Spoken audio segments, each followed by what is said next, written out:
speak it, we mean it, yeah, we yap like that. Yeah, we yapping about life, fake fights in the grind, from deep convos to jokes out of line. No script, no filter, just thoughts on my mind. If it's real, we say it. If it's wild, we might kick back, tap in, let the beat breathe. Everybody got opinions, we got like 3. No suits, no ties, just mics and heat. If it pop in your head, yeah, it might get speak. Hey, talk to him. Say that then. Just yapping, baby. Just yapping. Press play, we snapping. Whole crew too active. With that just yapping part time. Just yapping.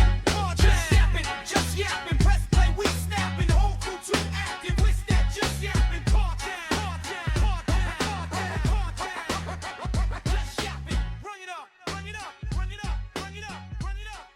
Just yapping podcast. We in here. And what is happening, everybody? Welcome to the Just Yappin podcast. And today we have a few good topics. I think these are interesting topics to discover and discuss. As always, we have the questions from the Discord at the very end of the show. And we have, do you agree? 10 more statements that just figure out if I agree with these, right? And I'll break those down. But before we get into all of that, I want to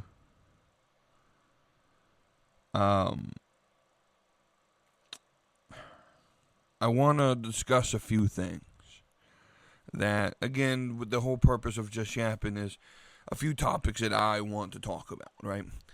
And from like pop culture or things that are going on in the world, right? And without being too sort of divisive, like I don't want to be like, oh, I'm the guy who's speaking just to this group, right? And so with that, I have to come out, and we were going to start with a tough topic, right? There's people who probably listen to this who feel different ways on the topic, and that topic is deportations, immigration. We had mentioned a little bit about, Border Patrol and ICE. Excuse me. Last week, I think it was. Maybe the week before. But what I want to do here is, I was in I saw the post or a conversation that I was sort of watching, and someone posted something along the lines of the concentration camps in Texas. Essentially, the point of the concept was Trump is holding people in concentration camps as he's deporting them. And I responded the only way that I could. And my response to that was, you see this here, kids? This is what propaganda looks like. Right? Because that's exactly what propaganda is. Right? It's taking something and making it much more gruesome than it actually is. Now, whether or not you agree with deportations or whatever is going on, you can be critical of a politician or a policy or an administration. You don't have to like it. I'm not saying you have to. But you have to at least be fair and judge with equal weights and balances. And so I responded, part of my response as well was there this amount of outrage when President Obama was president and there were kids in cages? Documented proof that kids were in these in literal cages, right? there was no outrage from the political left, right? There wasn't. So you have to be fair when you critique a politician. You can't be like, oh, look, it's only this guy. No. In fact, the statistics actually show under Obama, more deportations happened. The same type of policies that Trump is passing now were policy under Obama. You could just look it up. In fact, one of the key players, the guy they just sent to Minneapolis, Tom Homan, was in leadership under the Obama administration in this position, right? And so we have to stop being gullible. We have to stop falling for, at the Grammys, I think there were several people, several of these celebrities, because definitely who we really want to hear political opinions from are the celebrities, right? Who got up, they won their award, and Billie Eilish was like, "You can't be illegal on stolen land." Well, that's not actually how this works, Billie, because one, the land wasn't stolen. We have to stop being we as the American citizenry have to stop being gullible. We just have to. We have to think critically. Again, that doesn't mean you have to. I'm not the biggest fan of the current administration in Washington. I'm just not, right? I mainly because they aren't conservative enough, right? I'm more to the right than they are. But I just feel when we're debating these things and when we're having these conversations, you have to be fair and you have to judge equally. You can't put, right, and that goes for both sides. That goes from when the right starts complaining about whatever, right? It's sort of the running joke in politics that when the Republicans are leading the country, the Democrats become anti-war, right?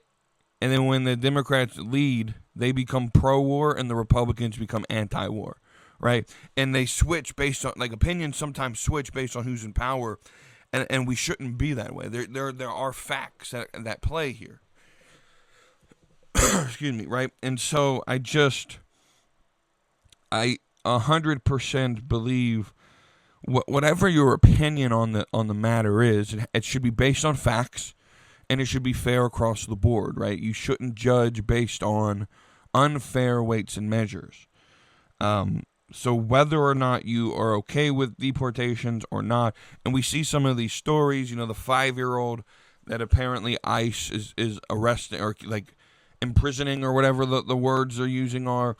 No, what happened was his dad was illegal. They got his dad, and rather than leaving a 5-year-old on the streets alone, they took him in, probably to look for next of kin, or I don't know what the process is there, but they're doing their job. They did exactly what they need to do.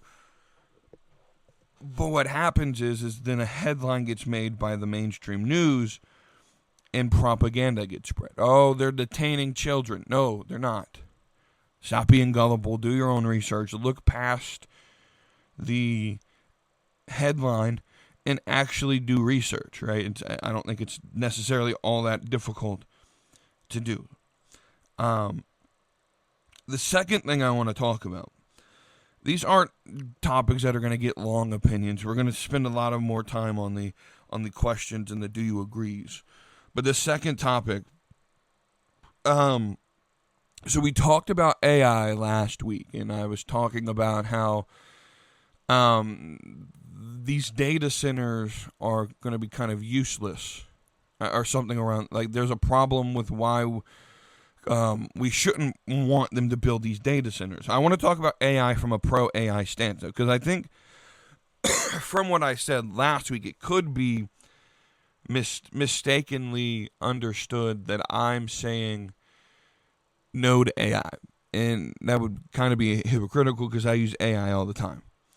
I'm actually very pro AI from a perspective that I do believe that the technology itself,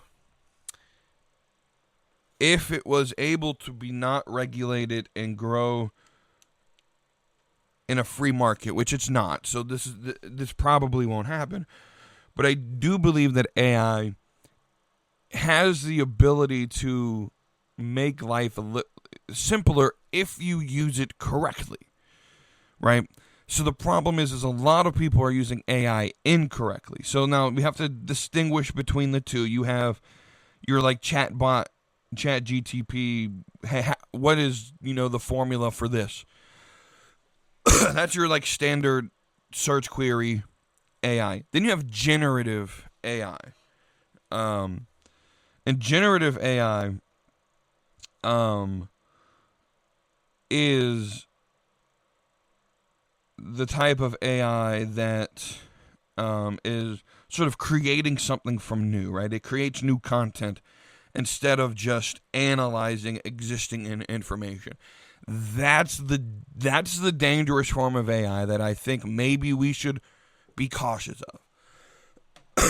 Sort of going back to the last topic, generative AI, in a world with it, you have to be careful what's even being posted as propaganda, because it could just be AI, right? So generative AI is a type of AI that creates new content, right? And so it generates something new, and that rather than the way so I'm not necessarily the biggest fan of generative AI in the current culture, because it's gotten to the point where it's hard to distinguish between what's real and what's fake. And so I can understand why people are hesitant to that. When I talk about AI, though, excuse me. When I talk about AI, I'm talking about more than likely the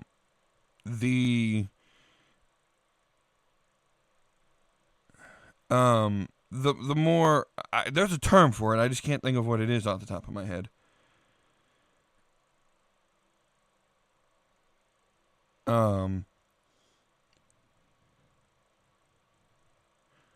I guess you could call it sort of like predictive AI or analytical AI, which is it sort of just takes existing data and right, and so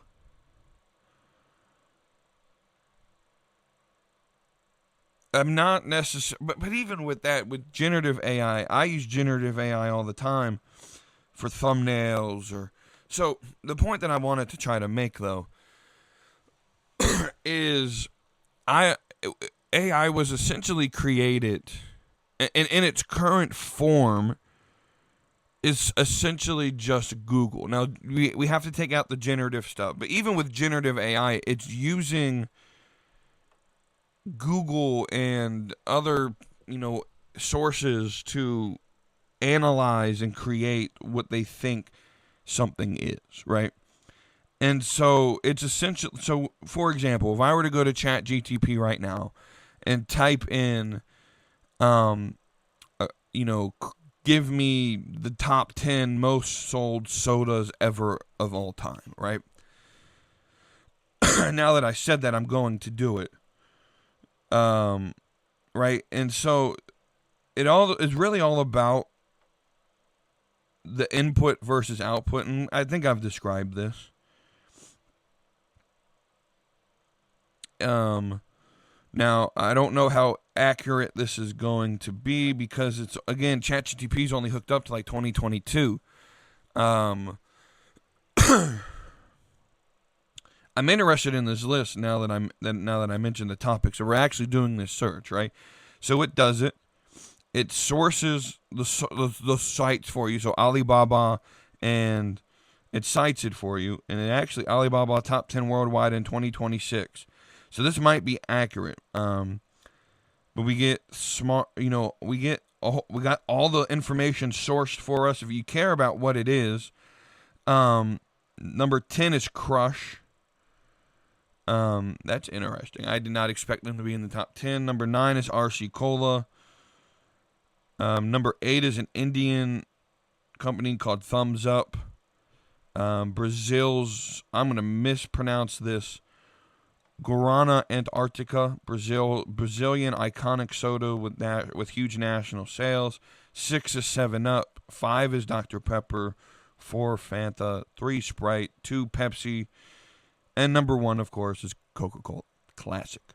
So, again, you could find that's the way that I typically use AI, by the way. Right? If you were to come look at my ChatGTP, I use ChatGTP more than Google now because I think it's an easier way. Because with Google, what you have to do with Google is you type in everything, but then you still have to sort of do, click on the sources, and like Google sources everything for you, but you still have to sort of figure out where the information is.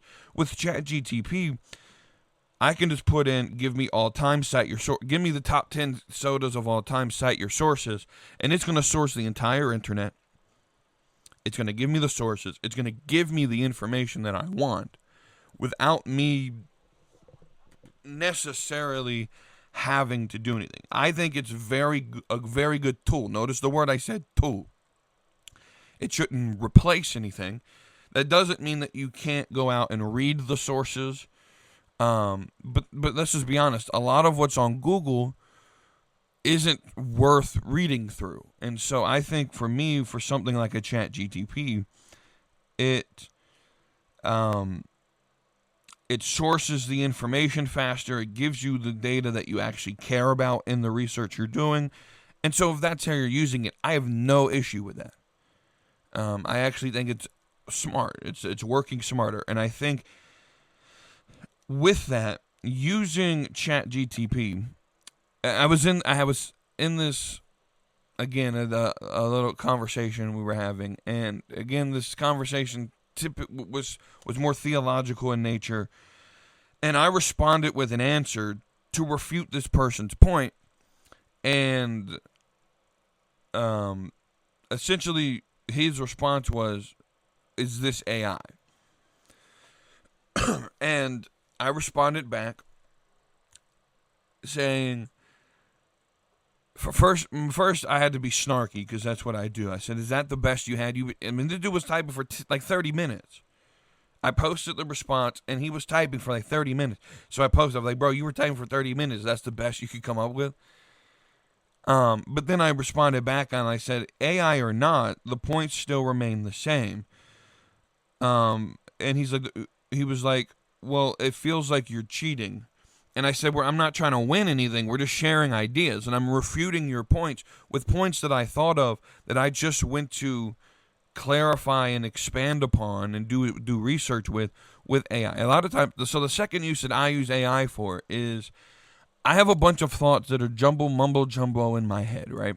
And what tends to happen when you do a lot of research or you read a lot or you study a lot, and you have a lot of those random things floating in your head and outputting them into the world in a way that makes sense. Because, for example, I can explain to you a topic in the way that it makes sense to me in my head, but it not make sense to the person listening. And at that point, you're not communicating efficiently, right? And so for me, I go to ChatGTP and say, so essentially what I said was, refute this.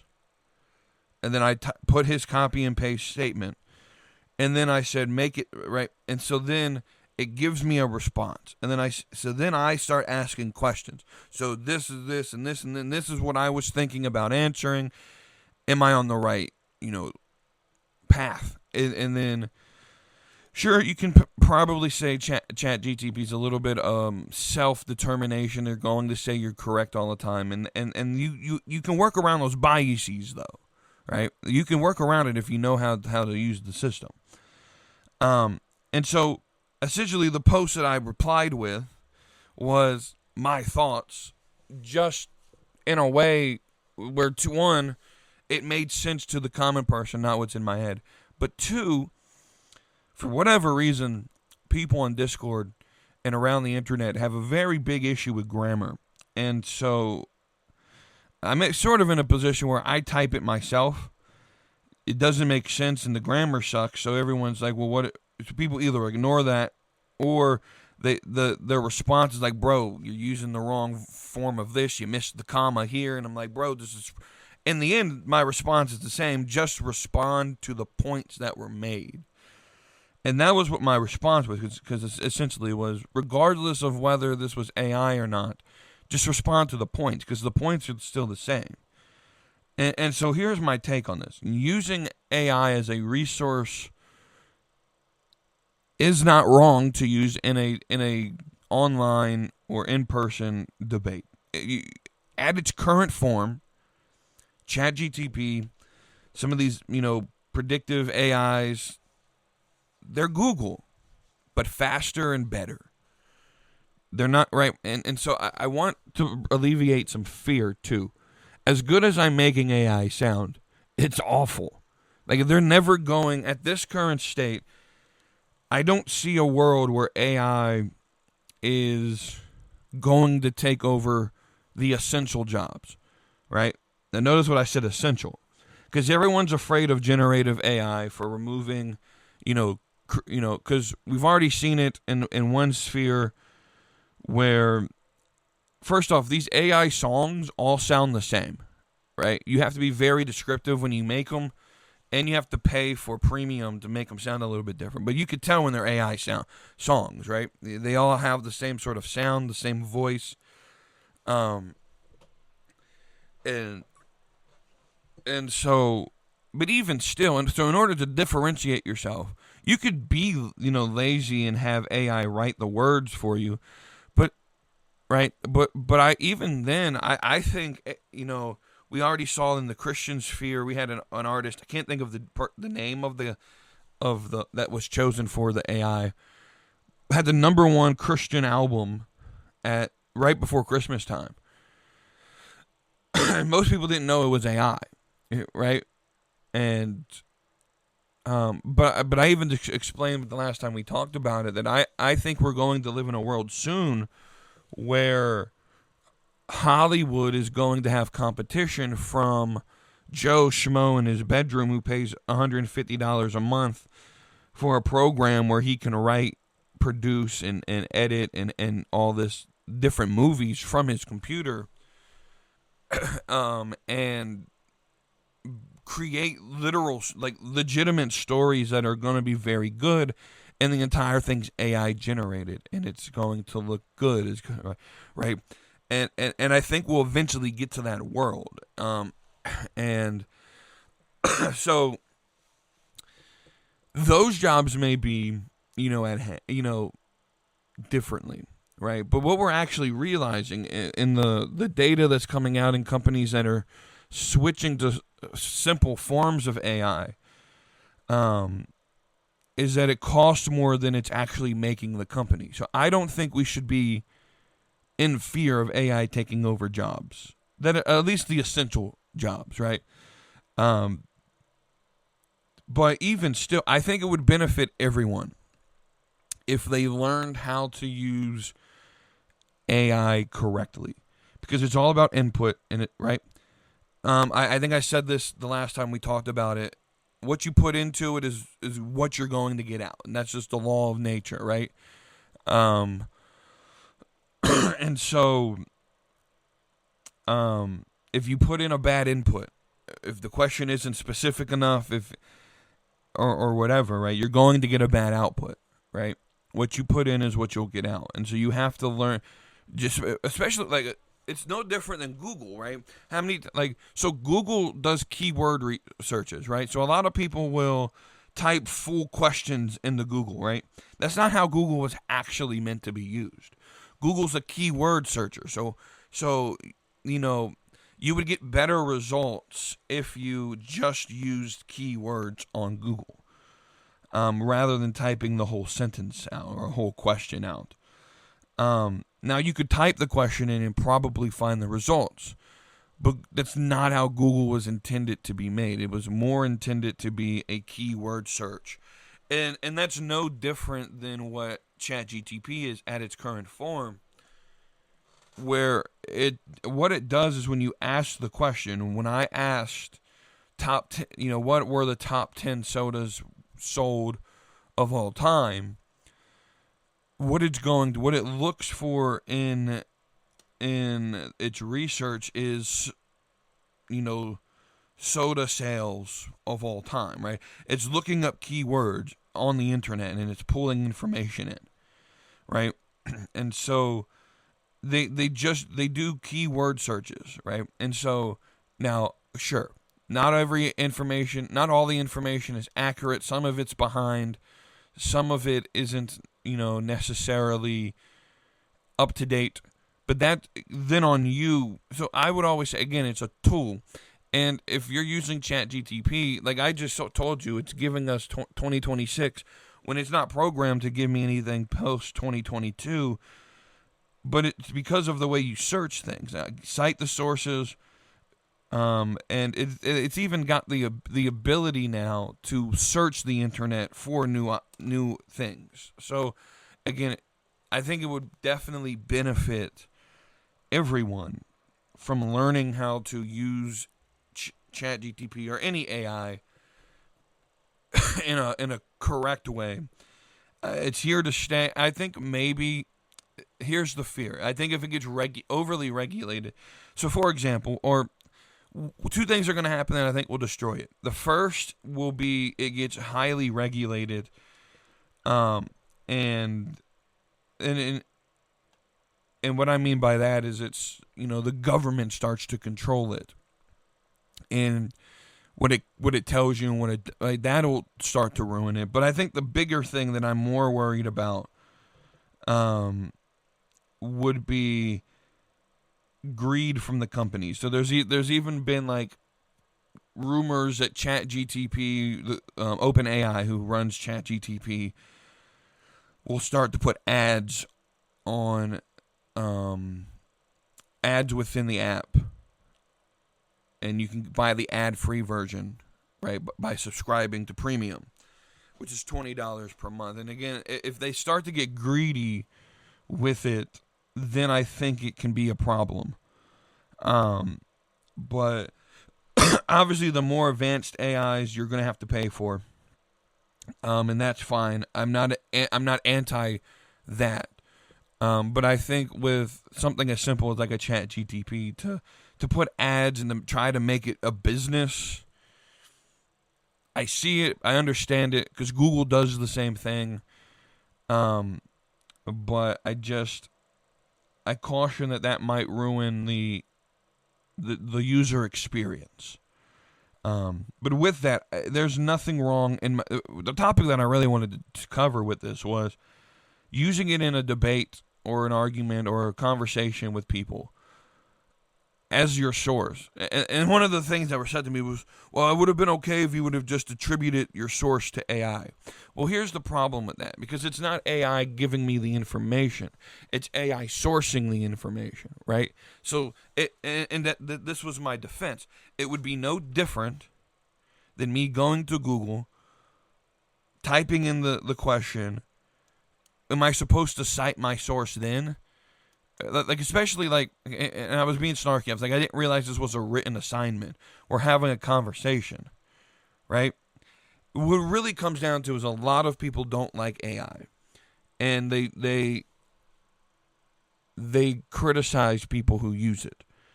And so I responded to them, or I was going to. I never pushed send on it. I was like, well, I expect then that.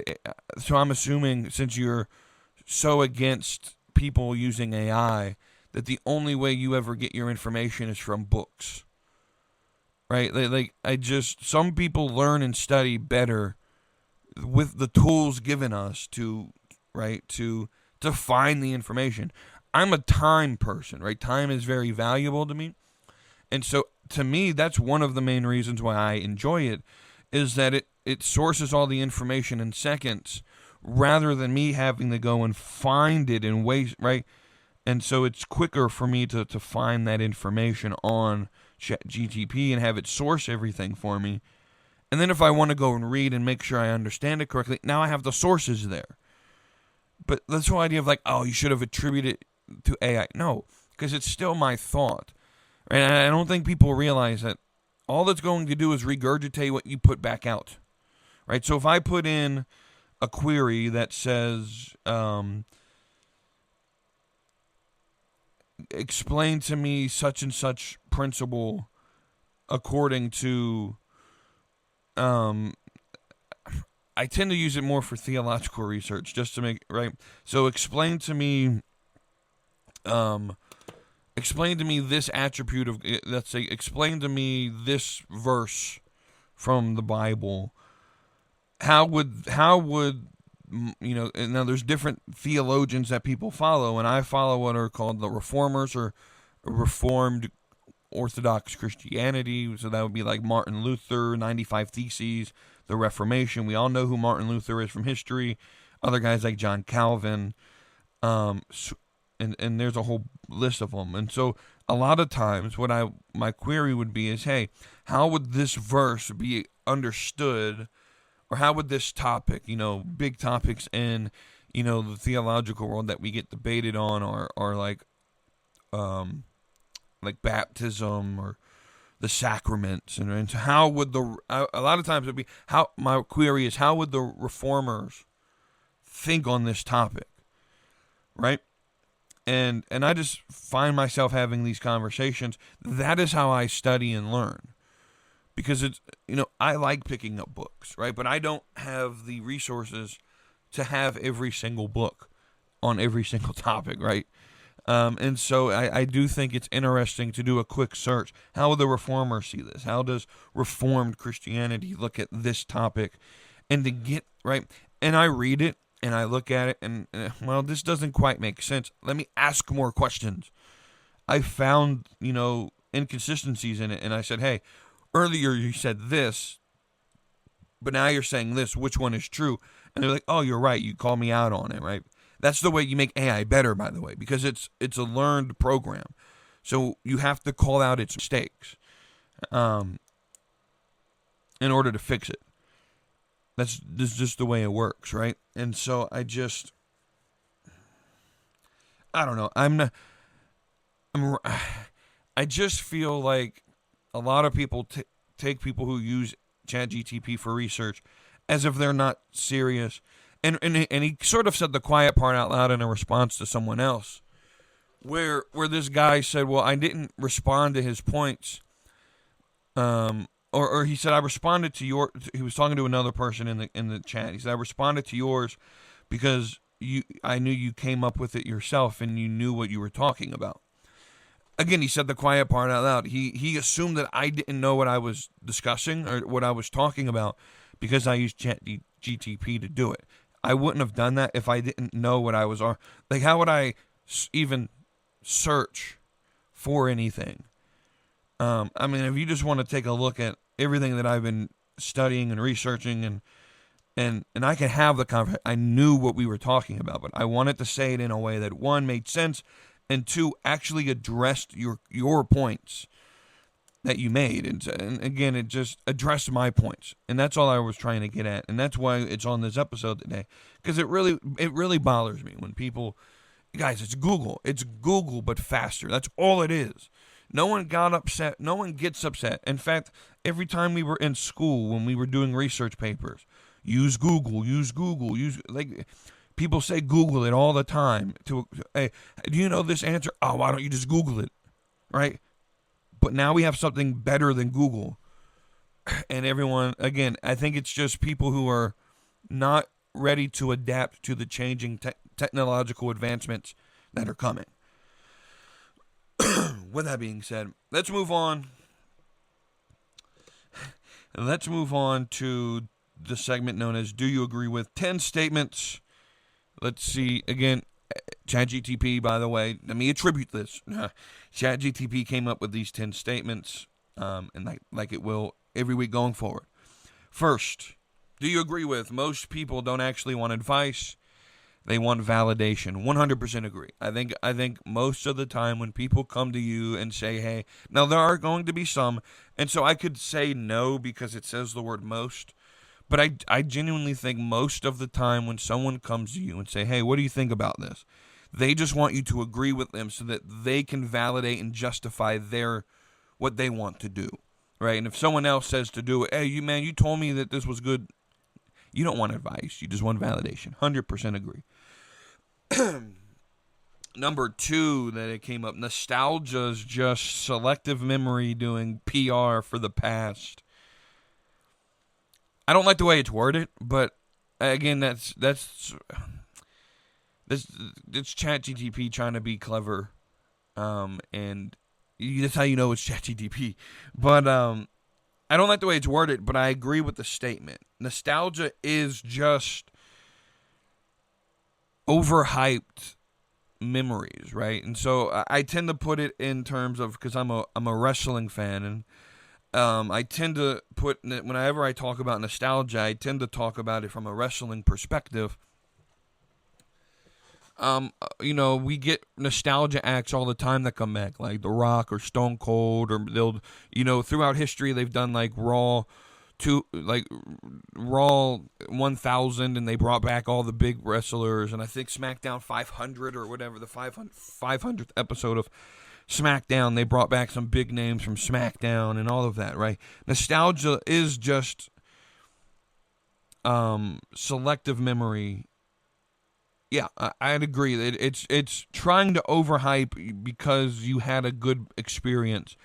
But I always say, like, for back to the wrestling thing, just the only way I could connect nostalgia, right, to me, we always, wrestling fans always talk about how good the Attitude Era was. And we, especially in my generation, the Attitude Era was so good, right? If you grew up in the 90s,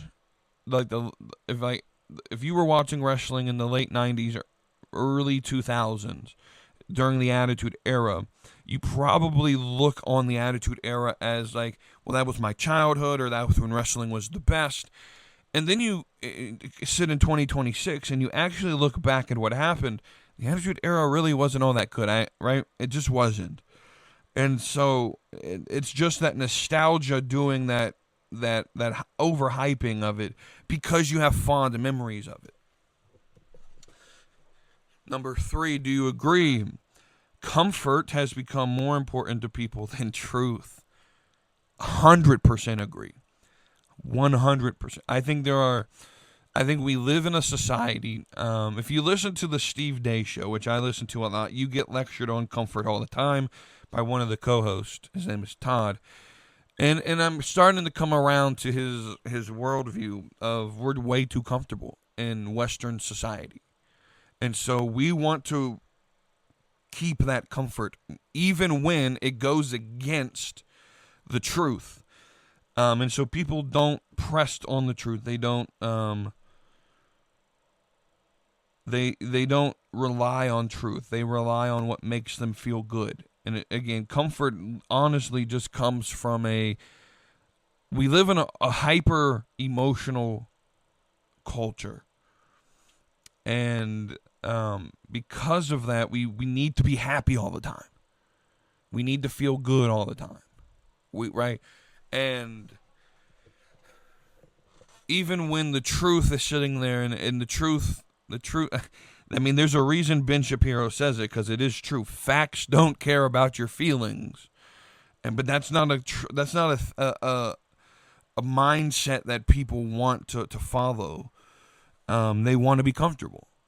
Everything people do is to try to get some level of comfort, right? I want the good job that makes me a lot of money so I can be comfortable. I want the house that makes me comfortable. I want the relationship that makes me comfortable, right? No one wants to do the hard thing. 100% agree with this statement. Number 4, the phrase "protect your peace" is often used to avoid accountability. I'll be honest with you, I don't know if I'm going to agree or disagree with this one, because I really don't have enough. I've never really been in a situation where someone said you got to protect your peace. I know it's a phrase. I don't know about this one, to be honest with you. I don't know if it's used to avoid accountability as much as, again, it's to try to maintain that comfort. that they want. So that's where I would put it. I think it's more, again, they want to try to remain comfortable, and they want to protect their peace. They don't want to have to deal with the ramifications of that, of certain situations. I don't know. We'll say agreed just for it, right? Number 5, being offended has become a social currency. Yeah, 100% agree. The more offended you are in certain spaces, it seemed, I don't really know how to explain what I think about this. There's almost a level of society where the more offended you are, the more you can sort of have social. I think it really comes down to like the victim card, right? The more you can play the victim, the more sort of social currency, because there are certain people that people realize, well, if I gotta be on eggshells around this person because they might be offended on something and make me look bad, right? It's easy now when you're someone like me who doesn't care, right? You can't cancel someone who is uncancelable, right? What I mean by that is I don't care what your viewpoint on me is. Now, you can try to affect me in other ways, and that just tells me more about who you are as a person, right? If you are someone who gets offended by something and you try to take their job, whether you're on the right or the left, you're just, that tells me more about you than about the person you're trying to cancel, right? But I do think the more you can play the victim, the more you can be offended. I think it gives you a leverage in society now. Where like, oh, I can't offend this person because they might go after me. Now, again, I'm not that type of person, but I think that's how most people live. I'm just going to say the truth. That's just what I'm here to do, right? Number 6, people confuse confidence with competence way too often. 100%. I think people see people being able to do something or acting like they can do something and then think, oh, because they're confident, they know what they're doing. That's why they always tell you confidence is key, right? You don't have to really know what you're doing as long as you're confident and can persuade people that you know what you're doing, right? Confidence is often, just because you're confident in who you are doesn't mean you're competent in what you're doing. So I 100% believe and agree with this statement.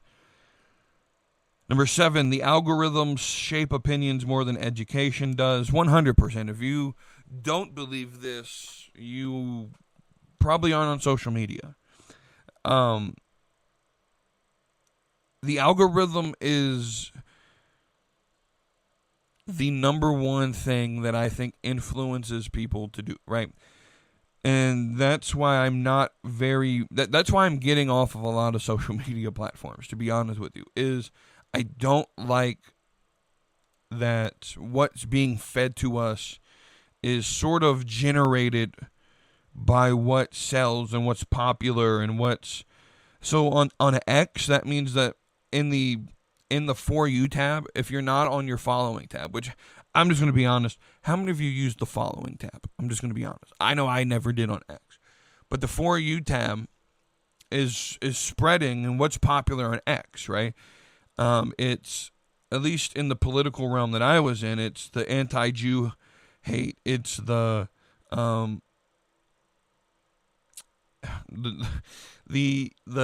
OnlyFans girls, I don't know what was going on with my algorithm, but X was very known for just them popping up out of nowhere. And X is 100%. I'll say this about X: if you go to X, expect to be bombarded with politics, because that, no matter what your algorithm is, you're going to find it. And I think the algorithm is dangerous. I wish we could go back to where you just saw, again, you just had your following tab and you just saw who you were following. And you could choose what you saw and what you didn't see. But now that doesn't generate interest in a lot of things. It doesn't generate money for Elon Musk or whoever owns the website. I think the algorithm is dangerous, and it does more to shape opinions than actual learning or education does. 100%. Number 8, the internet rewards emotional reaction to more than thoughtful ones. If you've spent 3 days with me, or well, you don't even have to spend days with me. If you listen to one of these episodes or know who I am, you would know that I would agree with this. Yeah, the internet cares more about your emotions. Those are the emotional responses are the ones that get the clicks and the retweets and the posts that, try to refute it. No one cares about thoughtful expression. If they did, my podcast on wrestling, my wrestling podcast would have exploded by now if people cared about thoughtful expression. Because you have to be emotional in today's world in order to get the clicks. You have to, that's why again, I'll go back to wrestling. The big accounts on TikTok are the ones that do the reactions to different things, and they're, over dramatizations, right? That's why, because emotional reactions are more rewarded than thoughtful ones, right? Number 9, most arguments online aren't about the topic, but about ego. I'll disagree. I think there's ego in at play, but I don't think most, again, the word most sort of disqualifies it for me. I think a lot of the online arguments that I've been in have been about the topic, but I do think there's ego at play. I think there's a lot of people who overhype their own understanding of certain topics. Guess what? I'll throw me in that category. And that's something that I'm trying to learn, is to not be so egotistical that I can learn things from other people. And I'll just put myself in that category as well, right? Number 10, people romanticize the struggle until they actually have to endure it. Yeah, I agree. I think, people are making fun of, like, oh, these are struggle meals, but they'll never actually, I don't know. I think there's this idea that, like, coming from the bottom is something that is glorious, and then you actually have to live in that struggle, and then then they actually realize what's going on. I can agree with that statement. All right, so we're heading to, respectfully, of course, the semifinals. Just to rewind everything up, we have Kendall Jenner versus Alicia Schmidt and Sydney Sweeney versus Sabrina Carpenter, the best matchup so far. So let's just dive deep into it. Who's going to our finals? Well, between Kendall Jenner and Alicia Schmidt, we're going to have Alicia Schmidt. And between Sydney Sweeney and Sabrina Carpenter. This one's tough, bro. This one's tough.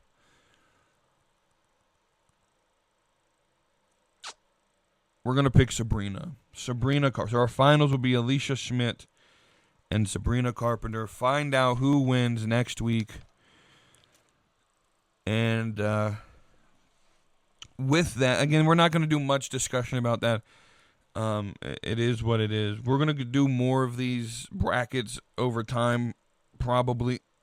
But with that, let's finish this off with some questions from the Discord. We have 2 of them. One's super long, though. But let's dive in with the first question. All right, so the first question here is from B Master. And he asked, in regards to the last 2 weeks being a winter wonderland, sarcasm intended, out here in the South, where 2 weeks ago we had an ice storm that almost shut down everything. Luckily, it wasn't as bad as they predicted it. And then last weekend, we only had the 4th snowiest day in North Carolina history. At least in my area. We got about 11 to 15 inches, depending on where you were. The snowiest day I've ever seen, and since I've been down here. Excuse me. So his question is, as an adult, do you still like the snow like you did as a child, or do you wish death upon it like me? Neither. My response to it, I don't like it, right? I think as a kid, I didn't even like snow as a kid so I could play in it. I think like most people, I liked having snow days because that meant I could stay out of school, right? But as an adult now, like, snow days just mean either I'm missing work or I'm using PTO, or, right? And so my issue isn't the snow in and of itself. I think snow is wonderful. I think it there were a lot of beautiful, like, sceneries going on here with the snowflakes falling, and I don't hate that, right? And it's not I wish death upon it, never be here. I just think I don't understand why anyone that has the potential. So let me sort of tell you what's going on now. Is as the snow is melting, as it's heating up, and we're going to be in like the 60s this week. That's crazy, right? We for like 2 or 3 days. And so as that is happening, we were, I think, 40-something degrees yesterday. So a lot of the snow and ice was melting. But what happens is no one in North Carolina, I guess the government doesn't realize that there's stuff called sand. And you put sand down to absorb the water. Because what happened, luckily I'm off of work this morning, because it was pretty icy yesterday morning in certain back roads to get to the interstate. It was pretty icy. But I'm pretty certain it was more icy today, as everything was melting yesterday and then refroze overnight. And so that is sort of the issue, is we don't prep, we don't fix the issue. A lot of the issues reserving, driving down here in North Carolina, South Carolina, in this area, just has to deal with the government being incompetent and understanding how to prepare for this. Again, I don't hate it. I'll tell you that I made sure I went to work yesterday because I had Friday off. I took Saturday as a PTO day. I had Sunday off. And then I have today off. So I was definitely not going to make it a 5-day weekend. I was going crazy in this house, bro. I was going crazy. I don't wish death upon it, but it's also not like my favorite thing. I could go without it. But it's not one of those things that if I get it, I'm going to be like, go away. I know there's a lot of people who are that way. Me more so just like North Carolina, we get winter weather every single year. How are we always not prepared for it? It's sort of where I'm at. Next question. This is from Wavy D. And he said, this is the best question ever. And he gives a lot of background. I'm going to read the whole background because it's going to make sense of the question. He said, so Magneto from X-Men. For all my nerds out there, we love Magneto, and he is a vital part of the mutant telling stories in the world of Marvel. With the mutants and X-Men being introduced into the MCU, and many being recast after the soft reboot, we have many questions. The biggest one surrounding Magneto. As we know, and for those who don't, Magneto in most iterations is a survivor of the Holocaust. One of the greatest inhumane acts in human history. It is a driving force in his character and motivation on why he hates humanity and is afraid of humanity. Humanity has tried to erase his people his whole life, first as a Jew and then as a mutant. Now for the actual question. With the MCU currently being set in like 2027 or so, what inhumane historic event can Magneto be a part of Now that we are getting fairly far from the World War II days, I'm not a fan of the slow aging theory. I think it lacks creativity. Magneto ideally would be between 50 and 60 years of age. I personally wouldn't mind a Magneto that's more 40s to 50s. But since you are more of the historian and more politically knowledgeable, what event would you use and substitute for the Holocaust and still keeping true to the Magneto character? Fun question.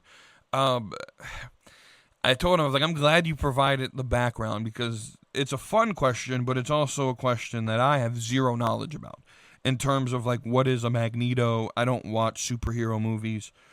But with that, because he gave me backstory, because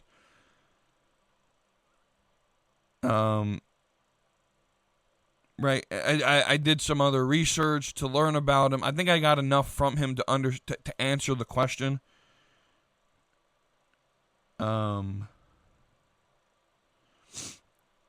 And so I'll be honest. So the original Magneto was European, was, like he said, was a survivor of the Holocaust, and that is his reason for sort of hating humanity, right? And I like this question because so I don't necessarily know. I had to look up some of the wordings that he used. So he used something called the slow aging theory, and I wanted to know what that was before I answered the question. And so again, because I'm not, familiar with all of this stuff. So, it's the idea that certain characters age much more slowly than normal humans due to enhanced biology, magic, or an altered physiology. So Captain America with the super soldier serum. Thor and the Asgardians are the Eternals. And so I'd agree for the most part that maybe it is bad storytelling. And at least lazy and inconsistent at best. Like, if we don't want to call it bad, it's at least lazy storytelling. And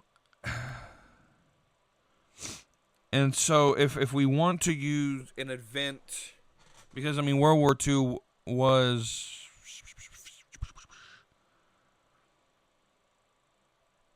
like 80 years ago, right? So if you were having a Magneto set in 2027,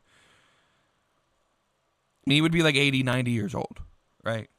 And so I agree with him there. So let's get to the actual answer of the question. There was one that I immediately thought of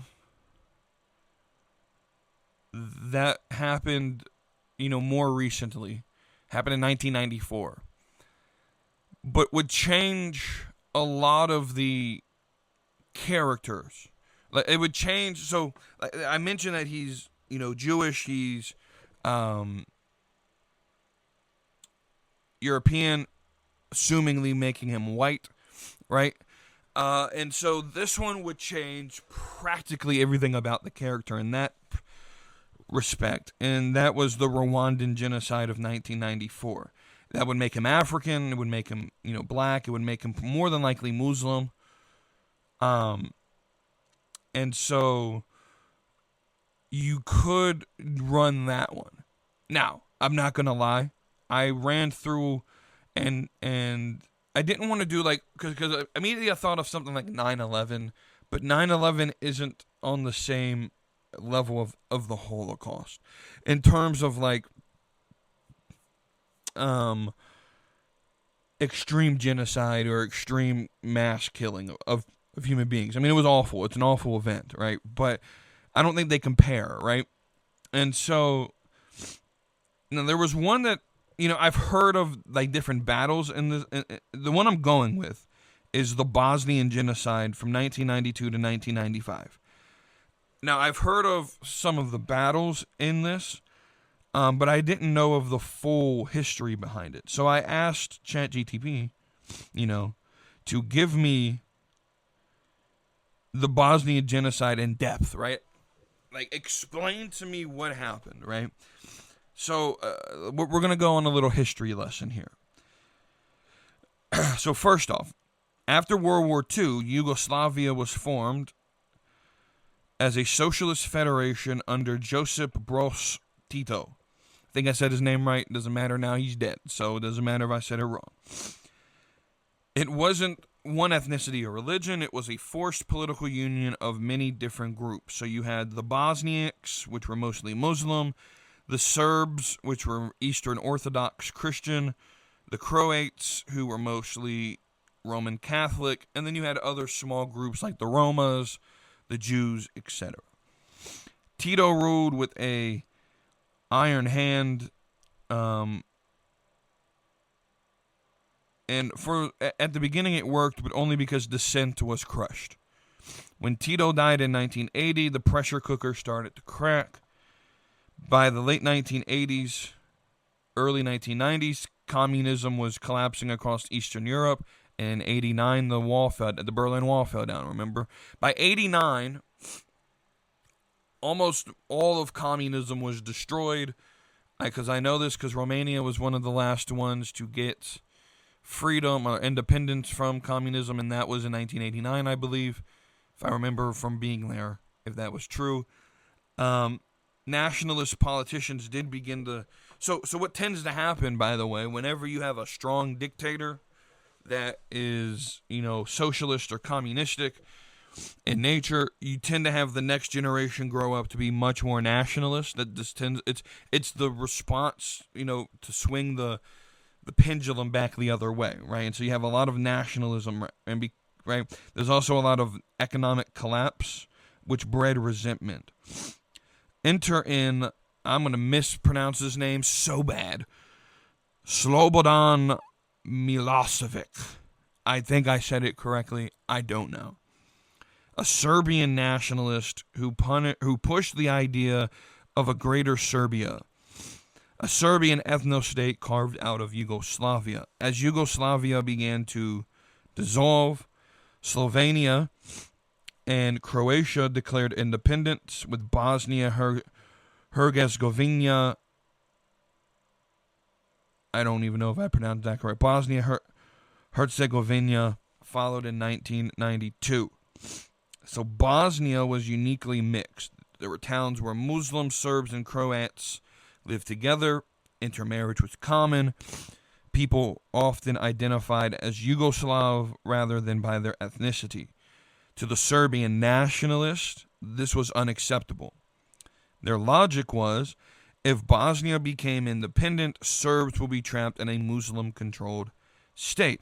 So the solution? Ethnic cleansing. This was not a metaphor. Ethnic cleansing meant mass executions, forced deportations, concentration camps, systematic rape, erasing cultural and religious sites. The goal was not just to remove people, but to destroy their ability to return. Yes, they really had concentration camps. I'm not going to try to pronounce them because this language is difficult. Serbs forced established camps inside which where prisoners were starved, beaten daily, executed arbitrarily. Women were raped. People were forced to watch family members either tortured or killed. Western journalists eventually gained access and published photos of emaciated prisoners behind barbed wire. These images shocked the world because they looked exactly like the German concentration camps, and yet very little happened. So enter in the battle that I think I knew and most people understand is called, I have probably heard of this before, the Siege of Sarajevo. Sarajevo was Bosnia's capital, was surrounded by Serb forces for nearly 4 years, the largest siege in modern history. Daily life included snipers shooting civilians, mortar shells hitting markets, schools, hospitals, no reliable water, electricity, or heat. Children killed even when going out and doing activities like getting bread. The city was under constant terror while the world watched on CNN. Systemic rape as a weapon of war. This part is often glossed over, but it is central. Serb forces used rape intentionally. Women were held in rape camps. That's crazy. Just reading this is crazy, bro. Women were held in rape camps. Assaults were organized and repeated. The goal was humiliation, terror, and forced pregnancy. I don't quite understand that from a strategic thing, but okay. It wasn't just random brutality. It was political policy. Srebrenica, the genocide itself, I think that's how it's pronounced. Srebrenica was declared as a UN safe area. Dutch peacekeepers were stationed there. In July 1995, Serbian forces led by Ratko Mladic, I think it's how it's pronounced, I don't know, overran the town. The UN forces did nothing. What followed was over 8,000 Bosniak men and boys were separated from women and children, executed over several days, buried in mass graves, later dug up and reburied to hide the evidence. Legally recognized as a genocide by international courts, the UN failed, NATO hesitated, Europe watched. The world's response was too little too late. For years, Western powers just called it a civil war, avoided intervention, enforced arm embargoes that hurt victims more than the aggressors. Only after Srebrenica and intense media pressure did NATO finally intervene, but by then, 100,000 people were already dead, and over 2 million people were displaced. So why would this affect someone like Magneto, right? Imagine he grew up in this as a child, and watching your neighbors turned into executioners, saw the UN stand by, heard never again mean nothing, survived the camps in modern Europe. The lesson would be this was evil, or the lesson learned isn't this was evil people, it's this is what humanity does when it feels threatened, which is Magneto's worldview in a nutshell. So why Bosnia is especially haunting? Because this happened after the Holocaust, after quote-unquote human rights, after the UN was created, after the promise that we had learned from the Holocaust, right? And yet, when tested, civilization failed again. So why does it fit in MCU Magneto perfectly? The Bosnia genocide preserves genocide without fantasy, moral indictment of the modern world, a believable timeline for a 50 to 60-year-old Magneto, and the core truth of his fear is that humans will always find a reason to justify extermination. Magneto isn't born evil, he's forged by the realization that never again is a slogan, not a law. So then I was like, well, map this character out. How does this character work? So born late 1960s, early 1970s. His name, Eric Linscher, I think is his original name. That can stay the same. Ethnicity, he could be a Bosniak Jew. 100% could still be Jewish, but a Bosniak Jew, right? Location, northern Bosnia. He grows up in a mixed town with Muslims, Serbs, Croats living side by side in an intermarriage world. People identifying as Yugoslav and not nationalistic. So his core childhood belief is that people can live together, right? And coexist. Then the betrayal happens. When Bosnia declares independence, Serbian nationalist forces move in. Suddenly there are lists, checkpoints, armbands. The homes are marked. People Eric knew his whole life, like teachers, shopkeepers, parents of his friends, become guards, informants, and soldiers. Right? This matters more than just random violence. Magneto learns that ordinary people commit atrocities when given permission, which I think is important to understand, like, in human history. Like, it isn't like some evil, if I can just speak on this for a minute, right?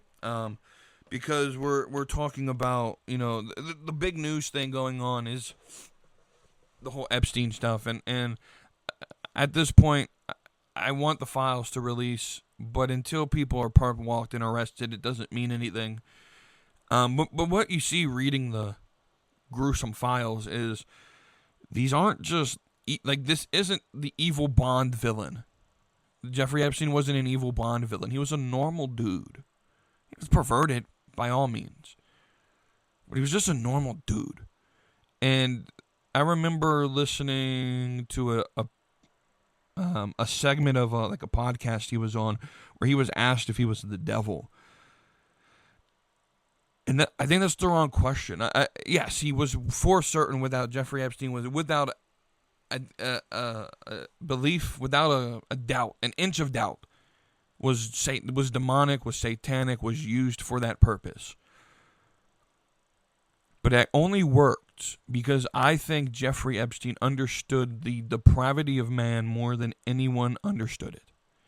And that he knew that when given the opportunity to do, the pride of life, the things that attract human being and human sinfulness, when given that opportunity, that they would do it.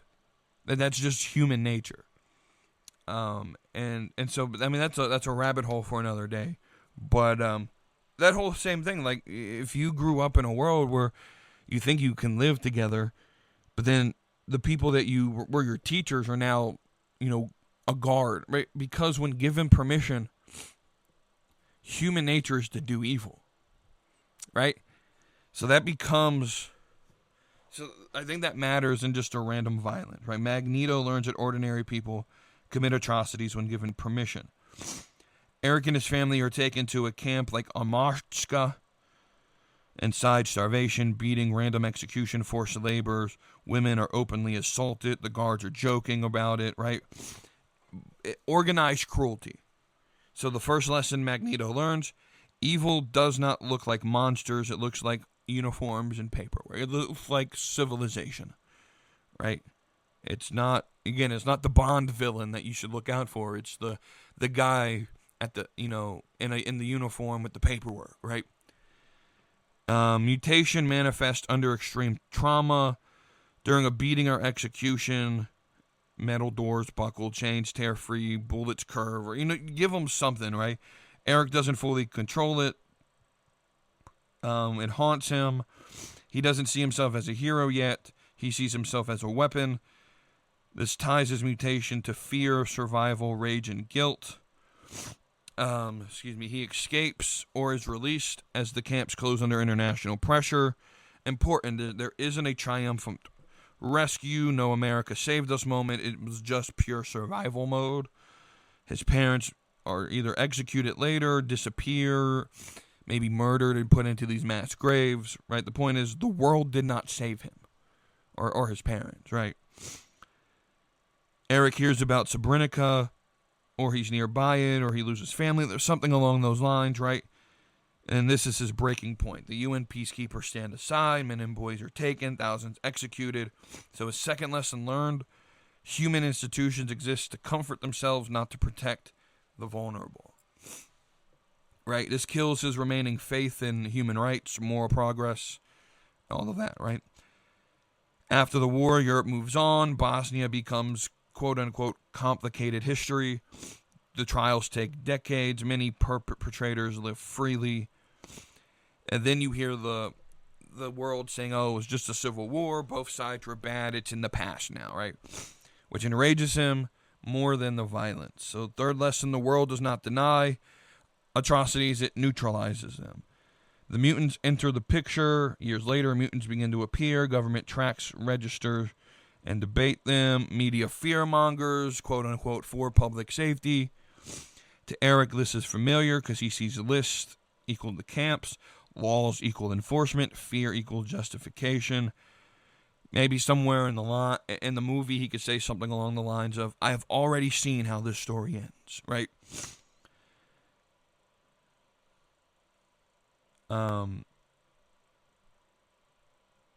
Right, so that's sort of... One, I think that makes him a little bit more human in aspect, right?